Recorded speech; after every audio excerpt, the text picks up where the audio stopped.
I'm Amelia, I'm 34 years old, I'm a woman, and I finally understood that my love was being mistaken for a blank check at my nephew's 10th birthday party.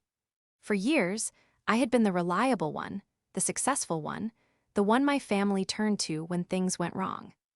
I was the sturdy branch on the family tree that everyone else leaned on, but I was starting to realize that a branch that is always leaned on eventually breaks.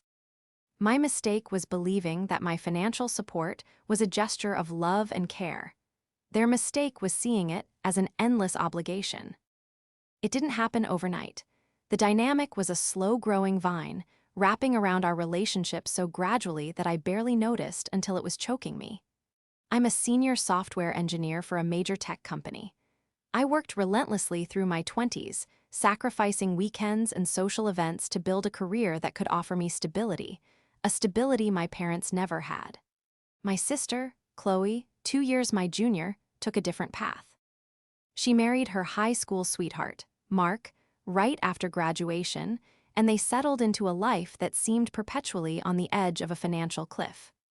Chloe worked part-time as an administrative assistant, and Mark was a shift manager at a local warehouse.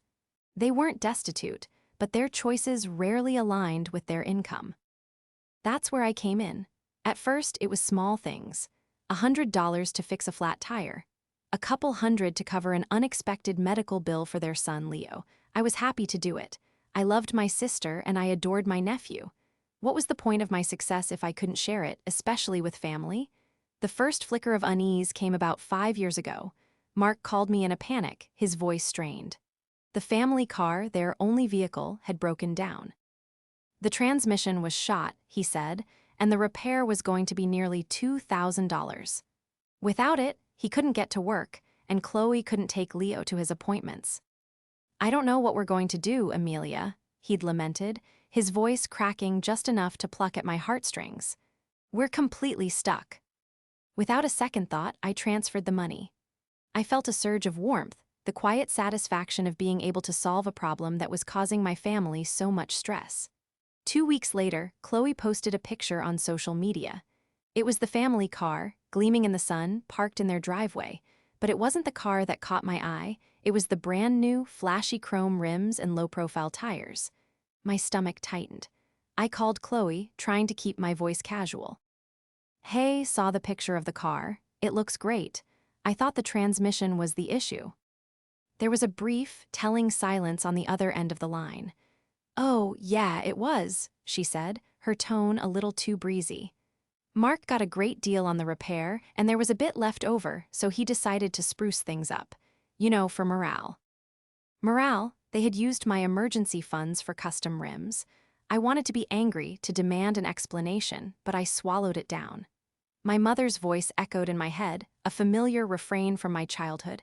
"Just let it go, Amelia, don't make waves." So I let it go. I told myself it was their money once I gave it to them, and I had no right to dictate how they spent it. But a small seed of resentment had been planted. The second major incident was more blatant. Chloe called me, crying. Her hours at work had been cut, and they were going to be short on the rent and grocery money. "We're eating ramen noodles every night, Ames," she sobbed. "Leo asked me why we couldn't have chicken nuggets, and I just broke down." The image of my sweet nephew wanting for something as simple as chicken nuggets was more than I could bear. I immediately sent them enough to cover their rent and a generous amount for groceries for the next 2 months. I felt that familiar warmth again, picturing their pantry full, their worries eased.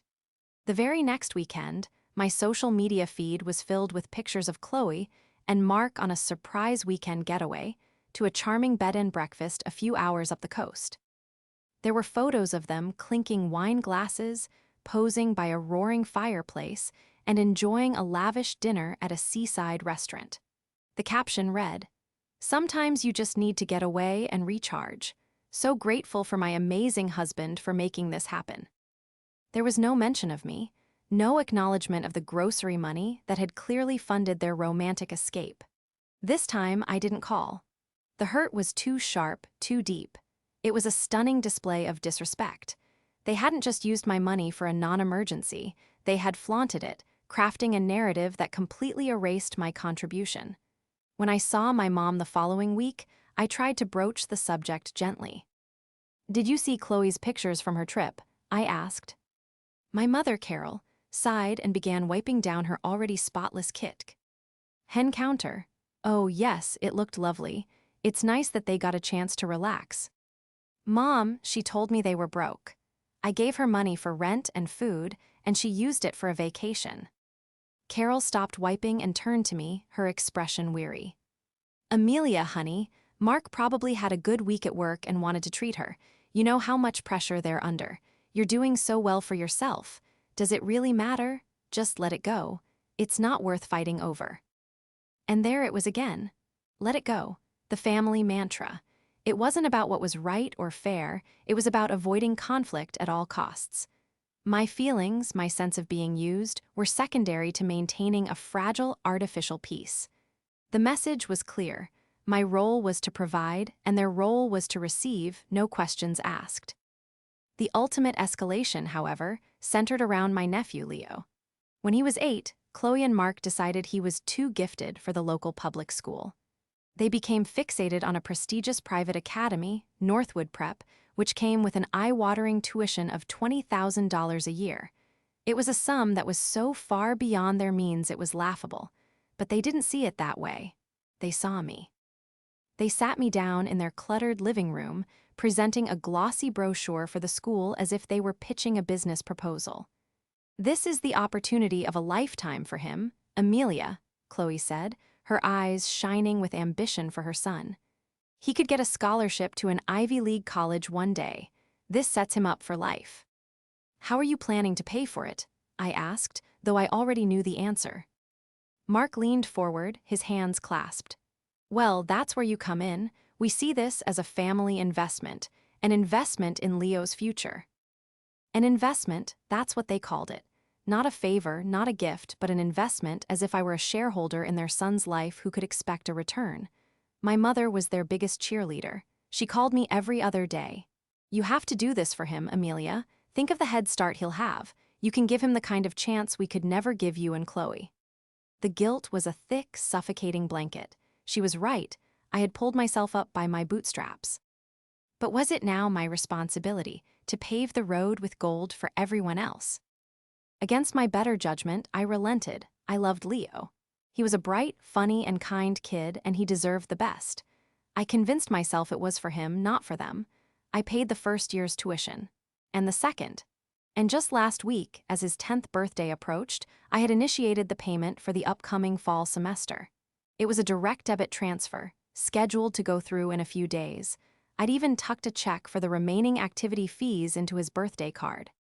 For 2 years, I had been the silent, invisible benefactor behind Leo's elite education, while Chloe and Mark happily took the credit, posting endlessly about Northwood Prep life and their gifted son.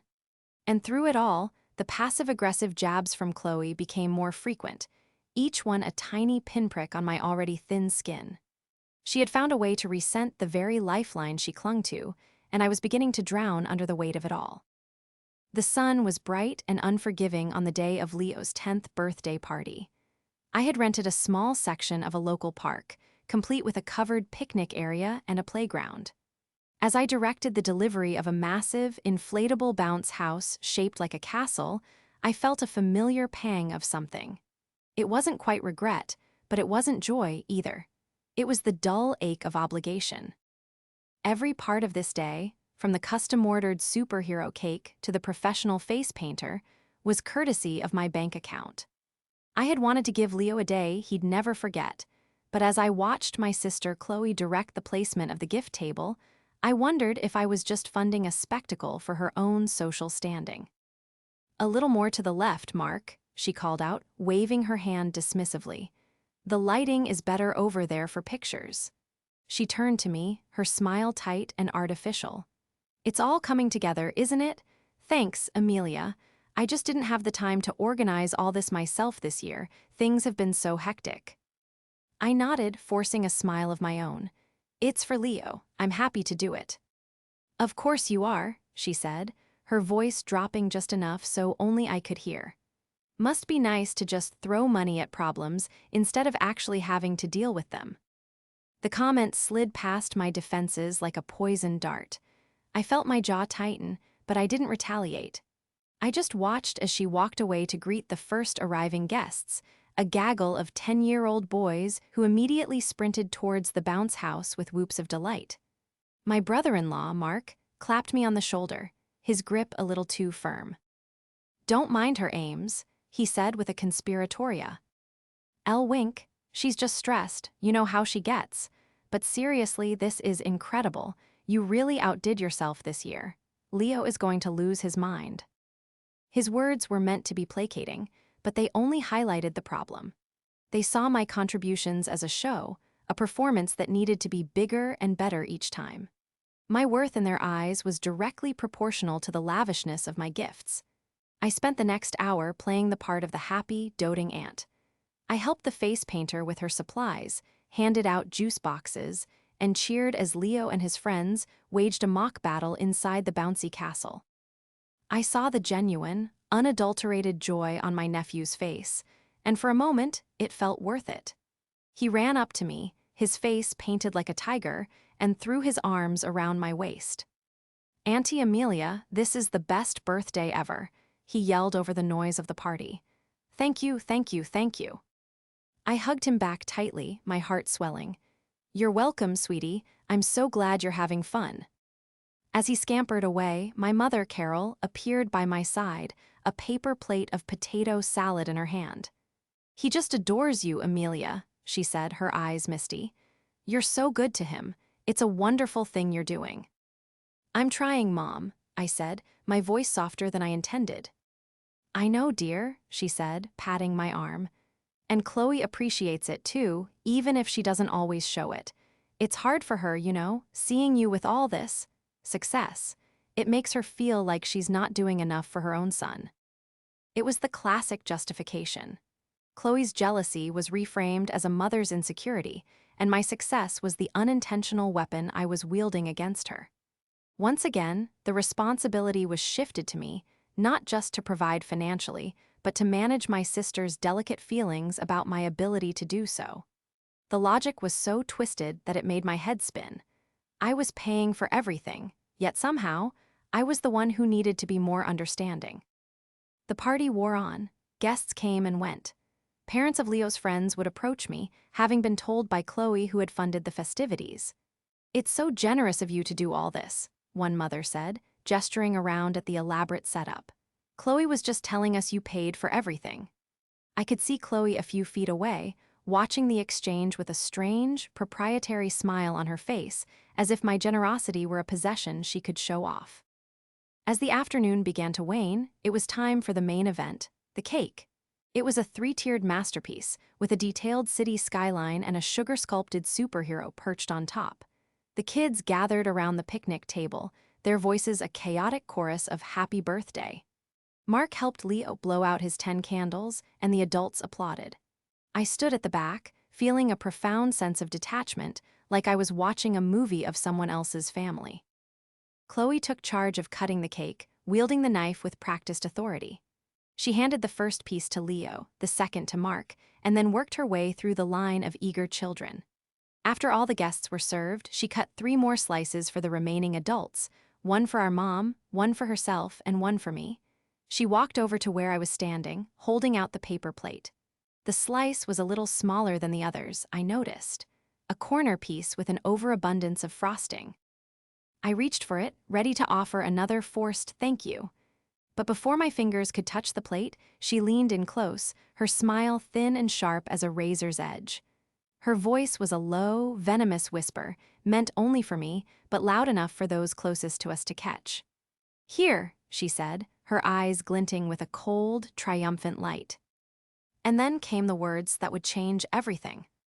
"Buying stuff doesn't make you special, you're just the family wallet." The words hung in the air between us, thick and suffocating. "You're just the family wallet." For a split second, my brain refused to process them. It was as if she had spoken in a foreign language I couldn't comprehend. I looked at her face, searching for a sign that it was a joke, a poorly timed, sarcastic quip. But there was no humor in her eyes. There was only a cold, hard satisfaction. She had finally said the quiet part out loud. From the corner of my eye, I saw her husband, Mark. He hadn't just heard it, he was watching me, a smirk playing on his lips. Then he let out a short, sharp laugh. It wasn't a big, booming laugh, but a small, cruel puff of air that was somehow more damning. It was the laugh of a co-conspirator, an affirmation of Chloe's words. My gaze flickered to my mother, who was standing just a few feet away. She had heard it too. Our eyes met, and I saw a flash of discomfort, a brief wince. But then it was gone, replaced by that familiar, weary resignation. She looked down at her plate, picked at her own slice of cake with her F. Orc and muttered, just loud enough for me to hear, the 4 words that had governed my entire life. Let it go. Let it go. This time, the words didn't work their usual magic. They didn't soothe the conflict or numb the sting. Instead, they acted as a catalyst. In that single, shattering moment, years of swallowed anger, buried resentment, and unacknowledged hurt crystallized into a single, diamond-hard point of clarity. It wasn't anger that I felt. It was a profound and terrifying calm. The emotional fog I had been living in for over a decade had suddenly, miraculously, lifted. I saw everything for what it was. The emergency car repairs for custom rims, the grocery money that funded romantic getaways, the constant pressure to pay for a private school they couldn't afford, all while they took the credit. And now this, the ultimate distillation of their view of me. I wasn't a sister. I wasn't an aunt. I wasn't Amelia. I was a wallet, a resource, an inanimate object whose only function was to dispense cash. My hand, which had been reaching for the cake, slowly retracted. I looked down at the plate Chloe was still holding out to me. The brightly colored frosting seemed garish and mocking. I met her eyes again, and my voice, when it came out, was steady. It was unnervingly quiet. "No, thank you," I said. I set my own, untouched drink down on the nearby table with a soft, deliberate click.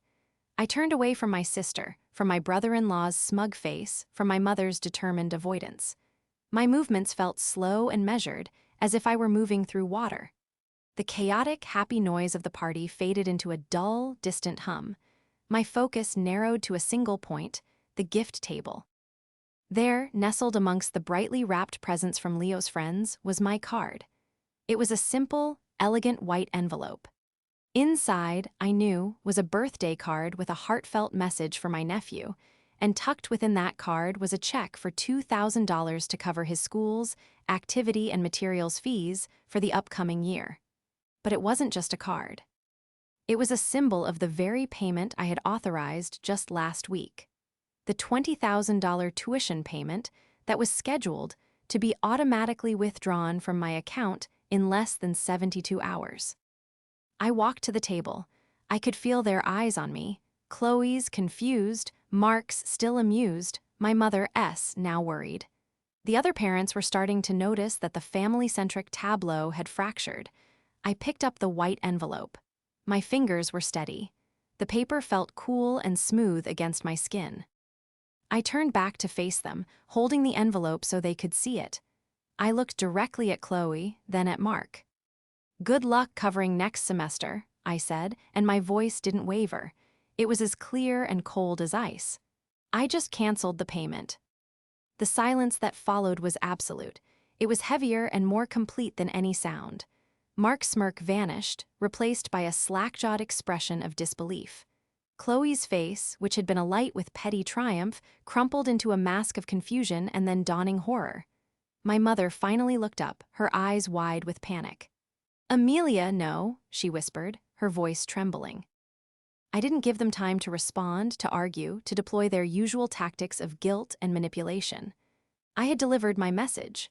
The transaction was complete. I turned around, and without another word, without a single glance back, I started walking. I walked past the bounce house, past the face painter who was packing up her kit, past the parents who were now gathering their children, whispering and casting nervous glances in my direction.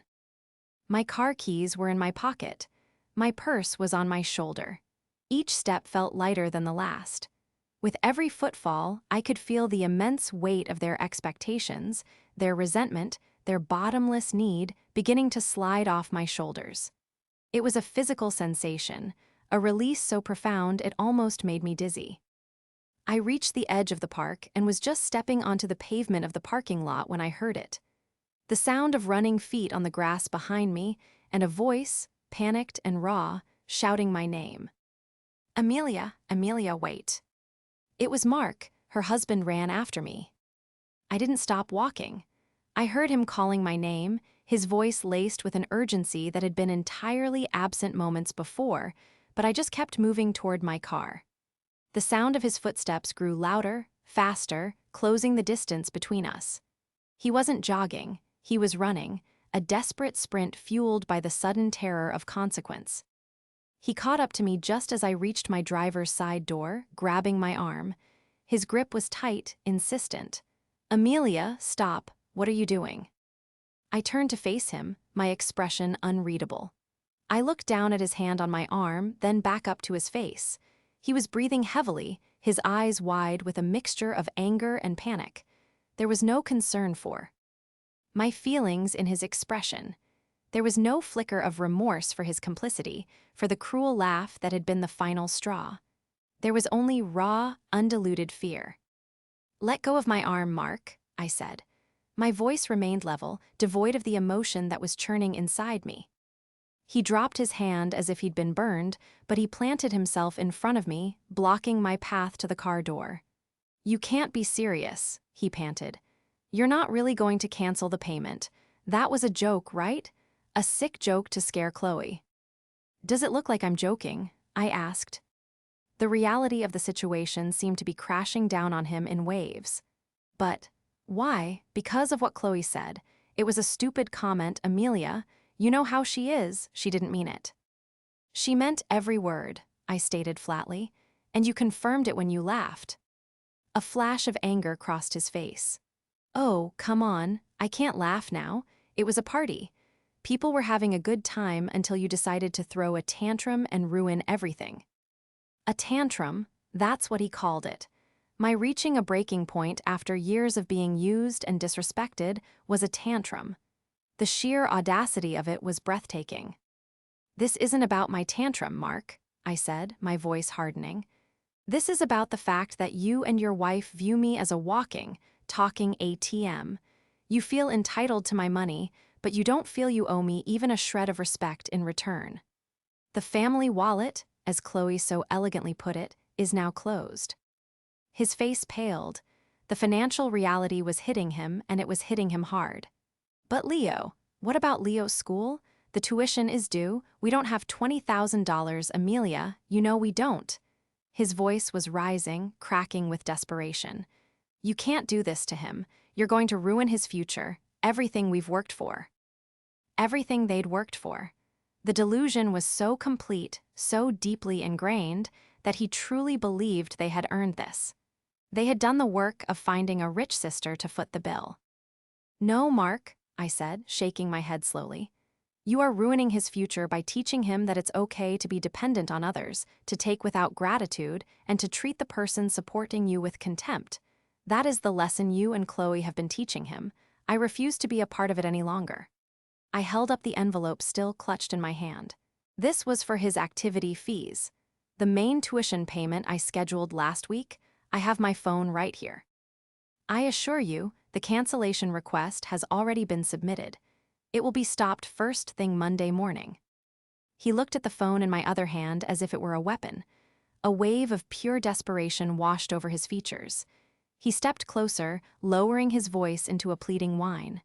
Amelia, please, don't do this. We're sorry, okay? Chloe's sorry. She'll apologize. We'll pay you back for everything. Someday. The empty promise, the transparent lie, was almost more insulting than the initial insult. Pay me back? I asked, a humorless laugh escaping my lips. Mark, you spent the emergency car repair money on chrome rims. You used the rent money I gave you for a weekend getaway. You have never had any intention of paying me back for anything. He had no answer for that. His jaw worked silently as he struggled to find a new angle, a new lever of manipulation to pull. He was cycling through the playbook that had always worked before, but he was coming up empty. You're tearing this family apart, he finally spat out, his desperation curdling back into anger. over a stupid comment. Your mother is in there, crying. Your sister is devastated. You've ruined your nephew's birthday. No, I said, my voice ringing with a newfound strength I didn't know I possessed. I'm not the one who tore this family apart. You, Chloe, and even my mother did that every time you chose to take advantage of me. You did it every time you put a price tag on my love. The relationship you thought you had with me was a transaction, and I am simply closing my account. I sidestepped him, my hand reaching for the car door handle. He made one last, desperate plea. Amelia, what are we supposed to tell the school? What are we supposed to do? I paused and looked at him over my shoulder, the setting sun casting a long shadow behind me. I don't know, Mark, I said, and for the first time, I felt a sliver of pity for the man-child standing before me, a man so used to having his problems solved that he had no idea how to face one on his own. That's your problem now. I got into my car, started the engine, and didn't look back. As I pulled out of the parking lot, I could see him in my rearview mirror, standing helplessly, a solitary figure dwarfed by the consequences that were rushing toward him. For the first time in a very long time, I felt free. The drive home was a blur. The initial adrenaline of the confrontation began to fade, replaced by a strang. And hollow quiet. It was the quiet of a house after a storm has passed, the air still and charged. I expected to feel a torrent of emotions, rage, sadness, guilt, but instead, I felt a profound and unsettling emptiness. The role I had played for more than a decade had been so all-consuming that, without it, I wasn't entirely sure who I was supposed to be. I had barely walked through my front door when my phone began to buzz. I looked at the screen. It was Chloe. I ignored it.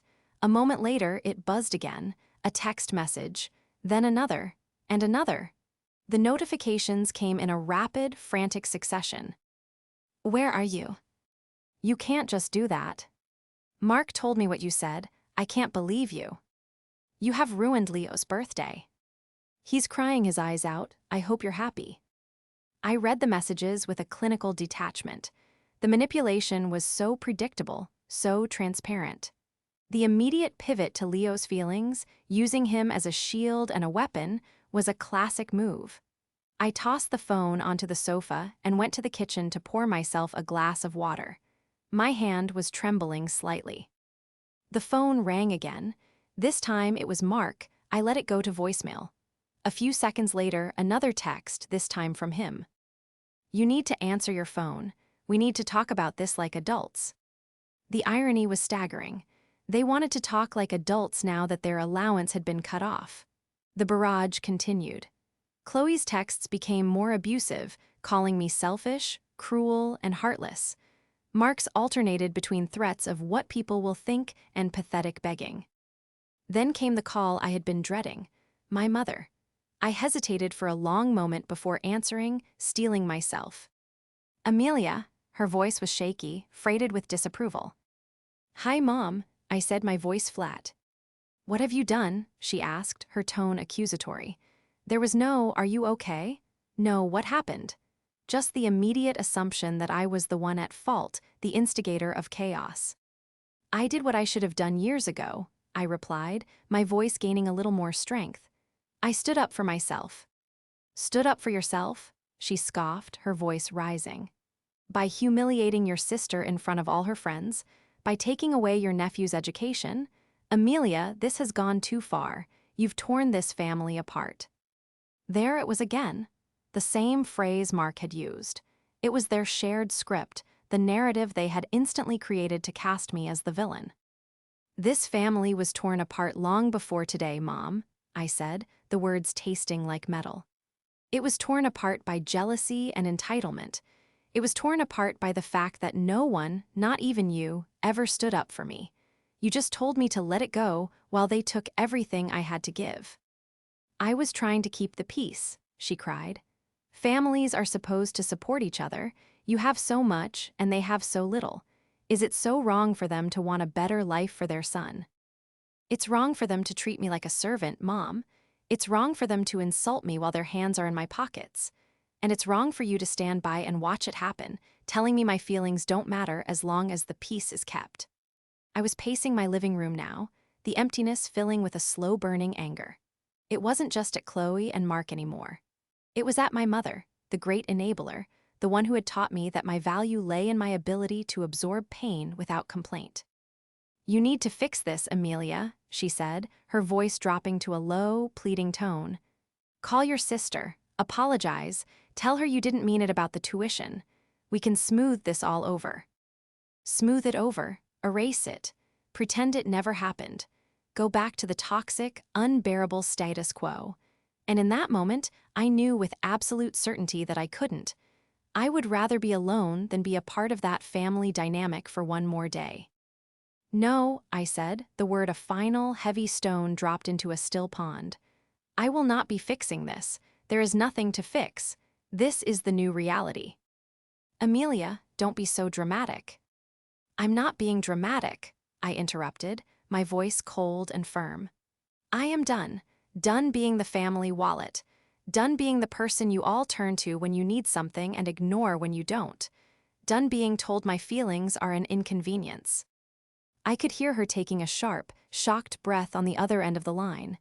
"What does that mean, you're done?" I stopped pacing and looked out my window at the darkening sky. "It means I'm blocking your number after this call, Mom, and I'm blocking Chloe's and Mark's. I need space. I need to heal from what you all have put me through." "You can't be serious," she whispered, her voice filled with disbelief. "You can't just cut off your own family." "Watch me," I said softly. I ended the call before she could respond. My finger hovered over her contact name in my phone, Carol, my mother. With a deep breath, I pressed block this caller. A Poe. P-Up asked me to confirm. I pressed block contact. Then I did the same for Chloe and for Mark. The moment the last one was blocked, my phone fell silent. The incessant buzzing stopped. The screen went dark. The silence was absolute, and this time it wasn't empty. It was filled with possibility. It was heavy, yes, but it was the weight of freedom, not obligation. Tears finally came, hot and fast. They weren't tears of sadness or regret. They were tears of grief for the family I wished I had, and tears of relief for finally escaping the one I actually did.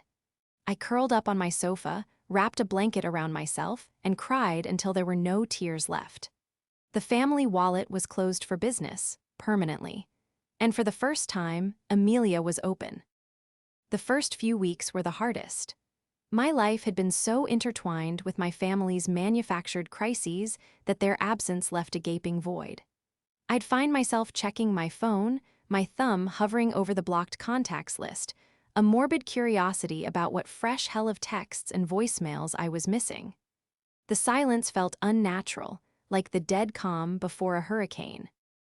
Every time my phone buzzed with a legitimate email or a notification from a friend, my stomach would lurch with a Pavlovian dread, bracing for an attack that was no longer coming.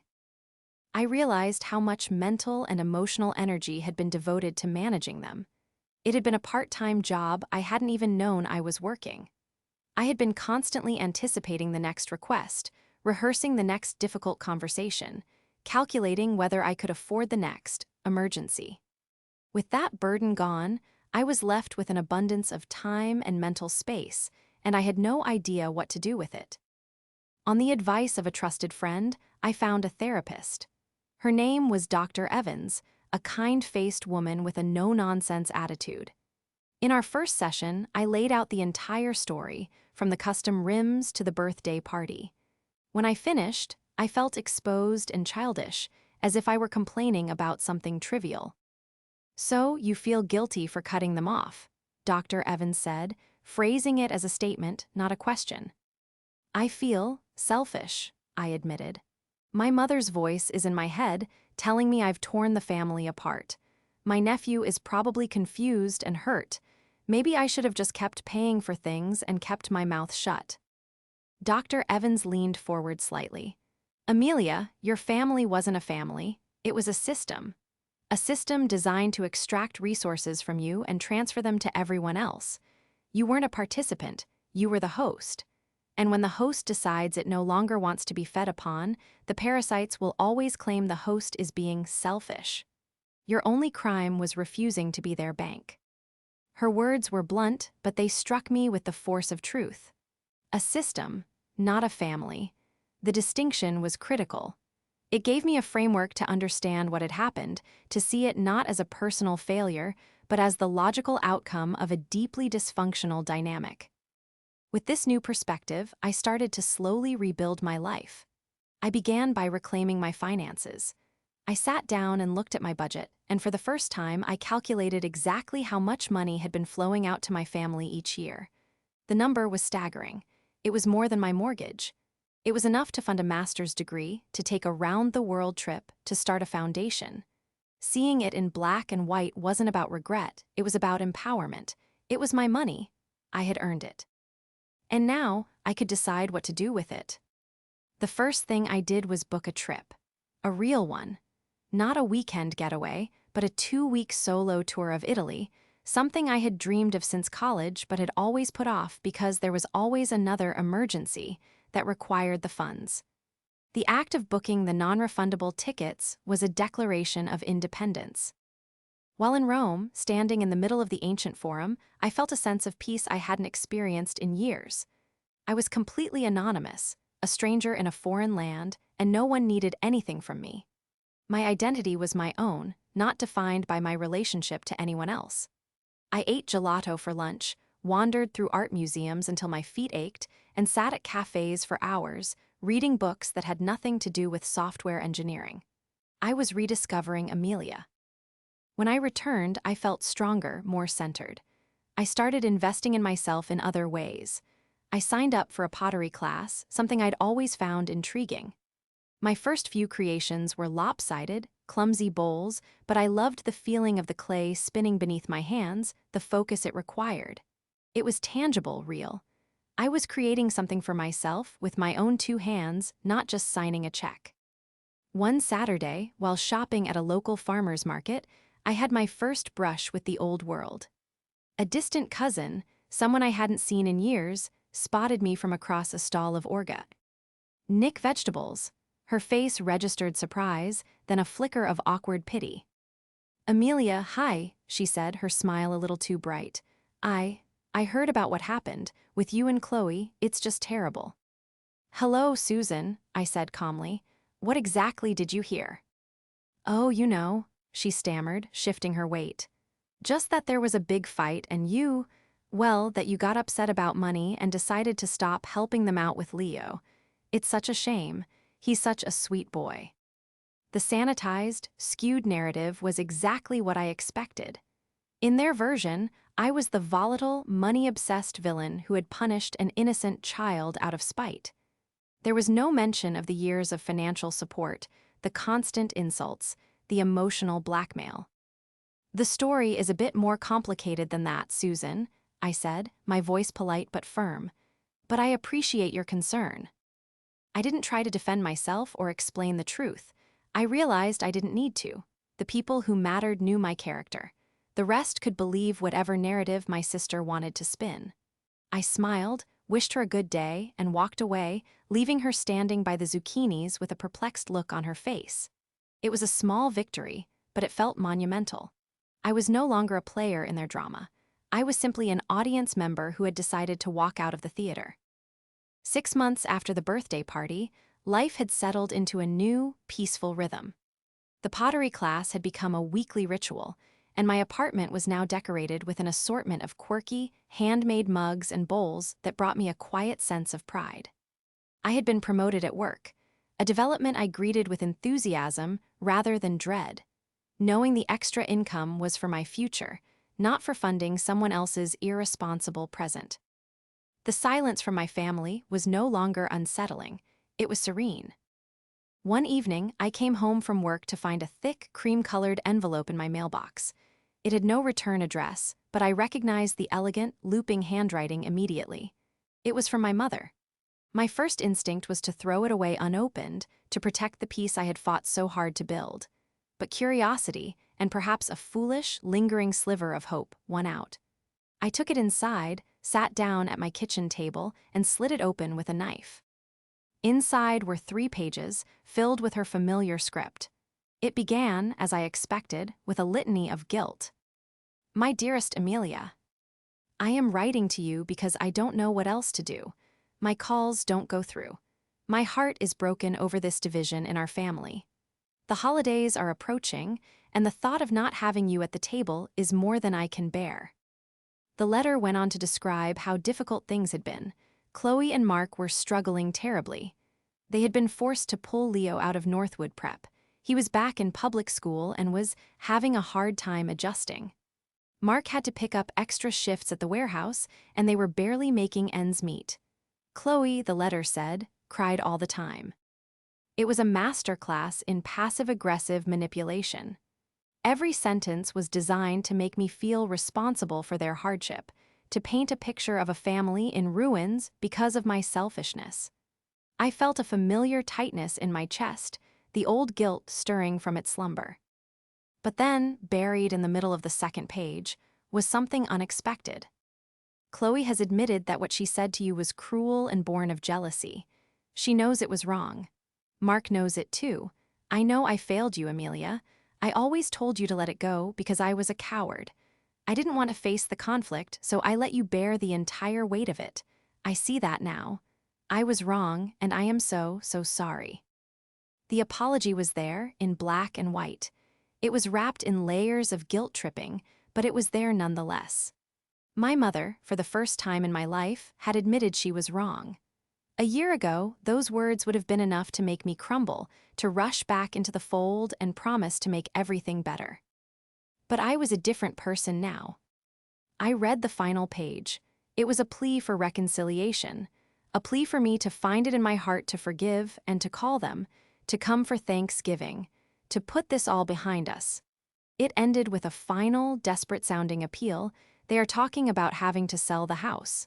Please, Amelia, don't let this happen. And there it was, the other shoe. The apology was not the point of the letter, it was the means to an end. The goal was, as it had always been, financial. They weren't just asking for forgiveness, they were asking for a bailout. They had learned to say the magic words, but the intent behind them was just as transactional as ever. I folded the letter and put it back in the envelope. I didn't feel anger. I didn't even feel sadness. I felt a quiet, profound sense of closure. They hadn't changed. They had simply adapted their tactics.